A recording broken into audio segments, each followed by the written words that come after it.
Ya, Anda masih bersama kami di iNews Pagi, pemirsa, bersama saya Aya Nufus dan Bremana Tenaya. Pemirsa, usai ditetapkan sebagai tersangka, David Yulianto, pelaku penodongan pistol terhadap sopir taksi online, meminta maaf kepada masyarakat dan institusi Polri. Dirinya mengaku siap menjalani proses hukum yang akan dijatuhkan kepadanya.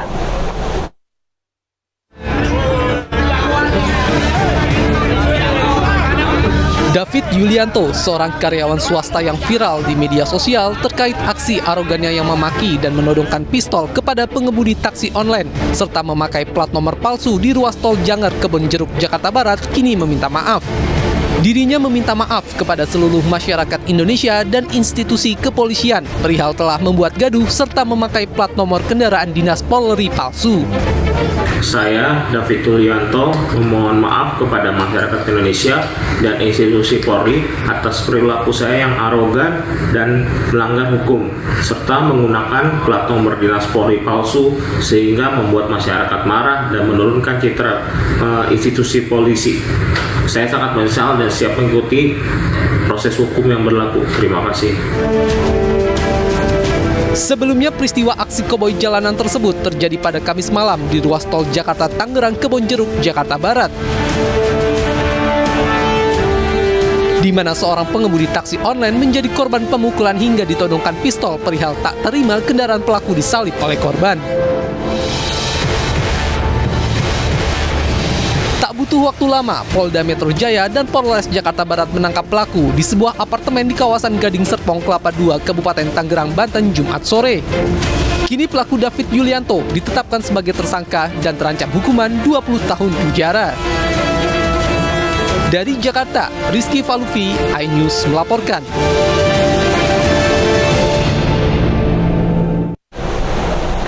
Informasi lain, pemirsa, Ketua Umum Partai Kebangkitan Bangsa Muhaimin Iskandar menemui Wakil Presiden RI ke-10 dan 12 Yusuf Kala di kediamannya di Jalan Brawijaya, Jakarta pada Sabtu malam. Ya, Caimin datang ditemani dengan elit dari PKB. Caimin bersama rombongan tiba di rumah Yusuf Kala sekitar pukul 20:10 waktu Indonesia Barat. Kedatangan Caimin langsung disambut Yusuf Kala. Usai menggelar pertemuan secara tertutup kurang lebih 1 jam, Yusuf Kala mengatakan selain halal bihalal, dalam pertemuan itu mereka membahas mengenai masa depan bangsa Indonesia ke depan. Sementara Caimin menyampaikan terima kasih karena Yusuf Kala telah memberikan banyak nasihat kepada dirinya, terutama tentang kemajuan Partai Kebangkitan Bangsa. Silaturahmi kita malam minggu ini, ya, ini masih Syawal kan, jadi apalagi sibuk. Kita membicarakan juga tentu bagaimana Indonesia ke depan. Kalau ke belakang kan kita tidak bicara lagi kan. Dan yang baik. Semua kita ingin positif lah. Dan bagi saya sebagai kawan, adik, ya, sama-sama kita orang NU juga. Jadi bagaimana kemajuan bangsa, umat, dan sebagainya, mendukung. Soal politik itu biasalah berjalan seperti ini. Persoalan baik menyangkut ke-NU-an beliau, keislaman, perjuangan dakwah masjid dan seterusnya. Banyak sekali perjuangan yang beliau jalankan dan termasuk politik. Dan nasihat yang beliau sampaikan, yang penting besarkan PKB, kuatkan konstituen. Di situ menjadi catatan untuk masa depan politik kita menjadi siap menghadapi tantangan. Ya, pemirsa, Gubernur Jawa Tengah Ganjar Pranowo berkunjung ke Pondok Pesantren An-Nuriyah Wonokolo Utara, Surabaya, Jawa Timur pada Sabtu sore dalam rangka silaturahmi dan halal bihalal. Acara silaturahmi dan halal bihalal yang dihadiri ratusan nyai dan ning se-Jawa Timur berlangsung khidmat di Pondok Pesantren An-Nuriyah. Nyai merupakan sebutan untuk istri kiai pengasuh pondok pesantren. Sementara ning adalah sebutan bagi anak dari kiai pengasuh pondok pesantren. Pimpinan Pondok Pesantren An-Nuriyah, Nyai Ainur Rohmah, memberikan hadiah berupa sorban berwarna putih kepada Ganjar dalam acara ini. Menurut Eli yang mewakili ibunya, sorban putih yang diberikan kepada Ganjar dibeli oleh Nyai Nur Rohmah ketika bertemu Ganjar di Tanah Suci Mekah, Arab Saudi. Ganjar berterima kasih kepada Nyai Nur Rohmah dan mengaku senang karena hubungan di antaranya sudah seperti keluarga. Eratnya hubungan silaturahmi karena beliau pada tamu siapa saja yang sowan dan minta doa pasti wajiblah kita doakan. Sesama muslim wajib mendoakan ya. Terlebih-lebih beliau sama Allah diberi amanah seperti saat ini, ya kita wajib mendoakan. Apalagi tadi Pak Wali juga rawuh. Artinya apa? Selaku sesepuh semuanya dirangkul seperti anak, bukan seperti orang yang mendayu oleh bahasa Jawa, tapi memang benar-benar menggabungkan hubungan silaturahmi. Pemirsa, perjuangan Babinsa Kodim 0734 Kota Yogyakarta dalam melayani masyarakat mendapat apresiasi dari pemerintah. Apresiasi berupa kendaraan dinas diserahkan langsung Menteri Pertahanan Prabowo Subianto. Dalam kunjungannya ke Yogyakarta, mantan Danjen Kopassus ini juga bersilaturahmi ke rumah mantan komandannya, Jenderal TNI Purnawirawan Subagio HS. Kedatangan Menteri Pertahanan Prabowo Subianto ke Yogyakarta disambut ratusan warga di Koramil 12, Kodim 0734 Gondomanan, Yogyakarta. Warga berdesakan dan berebut untuk menyalami mantan Danjen Kopassus tersebut. Kehadiran Prabowo Subianto untuk mengapresiasi perjuangan para Babinsa dengan memberikan 112 motor dinas operasional untuk Babinsa Kodim 0734 Kota Yogyakarta. Saya ingin menyampaikan pesan dari Presiden Republik Indonesia Pak Joko Widodo agar TNI selalu setia, selalu dekat sama rakyat, selalu menyatu dengan Polri dan aparat-aparat lainnya. Dalam kunjungannya ke Yogyakarta, Prabowo juga bersilaturahmi dengan mantan komandannya Subagio HS yang juga Danjen Kopassus tahun 1994-1995. Prabowo bersama Subagio pun berbincang santai penuh canda tawa. Prabowo juga merasa terhormat dapat diterima di kediaman Subagio yang dulunya adalah rumah Jenderal Sudirman. Tim Liputan iNews melaporkan. Bakal calon presiden dari PDIP Ganjar Pranowo melakukan safari politik ke sejumlah tempat di Surabaya, Jawa Timur. Selain berkonsolidasi dengan kader PDIP, Ganjar juga melakukan napak tilas dan berkunjung ke rumah kelahiran Bung Karno.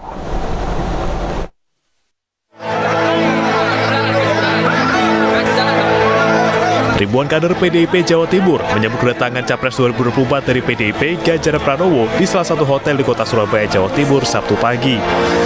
Kedatangan Ganjar untuk menghadiri konsolidasi seluruh kader tingkat DPD, DPC, PPC, dan seluruh unsur pimpinan PDIP Jawa Timur dalam rangka pemenangan pemilihan presiden 2024 mendatang.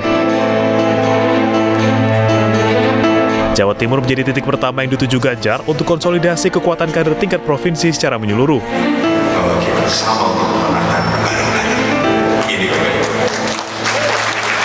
Dengan antusias dan semangat yang ditujukan para kader, Ganjar optimis mendapatkan hasil maksimal di 2024.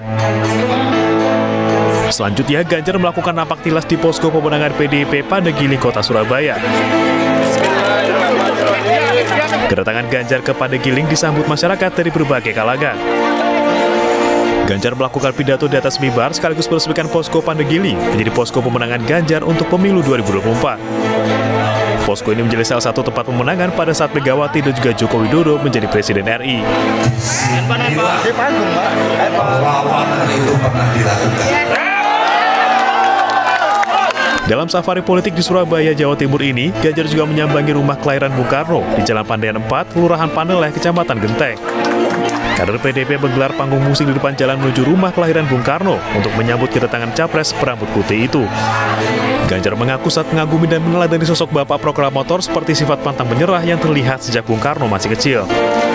Ganjar menambahkan semangat nasionalisme yang telah diajarkan Bung Karno akan terus melekat dalam setiap langkah perjalanan PDIP. Pemirsa, elektabilitas Ketua Umum Partai Gerindra Prabowo Subianto kembali berada di posisi teratas dalam survei yang dilakukan sejumlah lembaga survei Indonesia.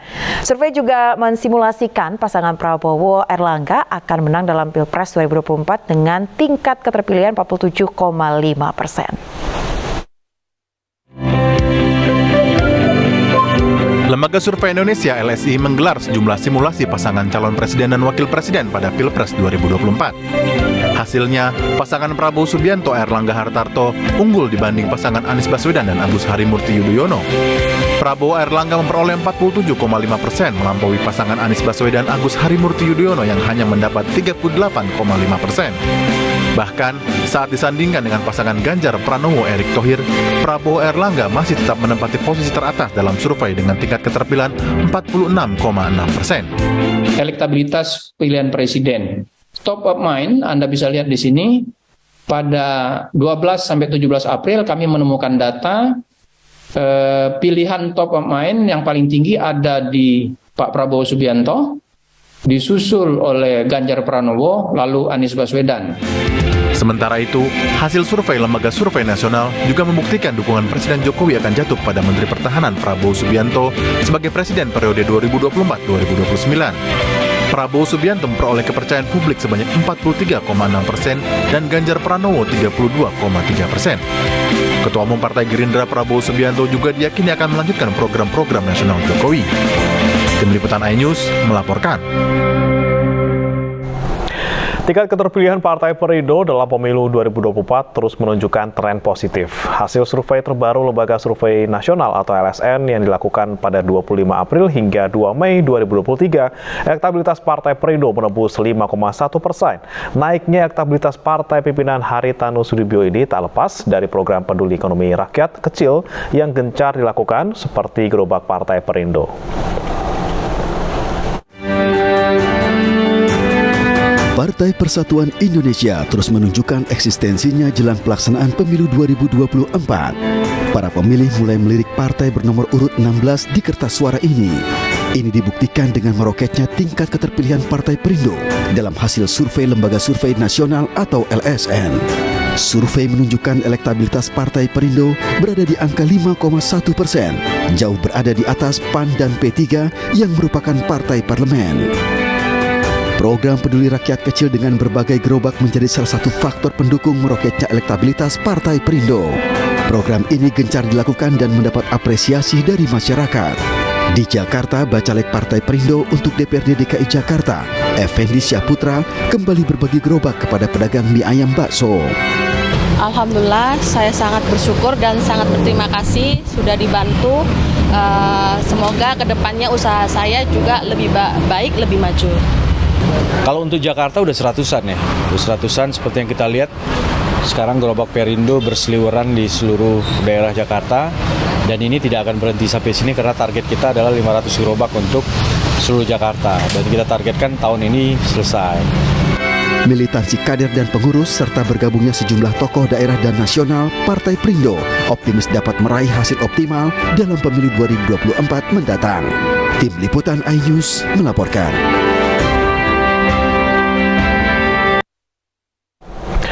Sementara itu, setelah pendaftaran dibuka, seorang bakal calon anggota Dewan Perwakilan Daerah DPD RI, Syarif Hidayatullah, mendaftar ke kantor KPUD DKI Jakarta dengan membawa roti buaya. Syarif berharap bisa lolos verifikasi dan ikut di pemilu 2024.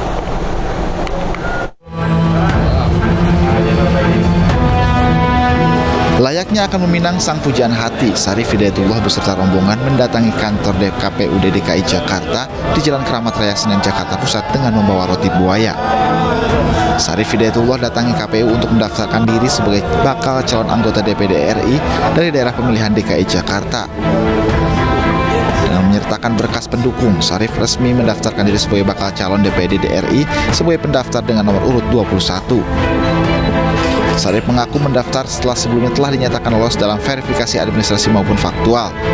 Syarif berharap dapat lolos sebagai daftar calon tetap yang akan diumumkan pada bulan Oktober 2023.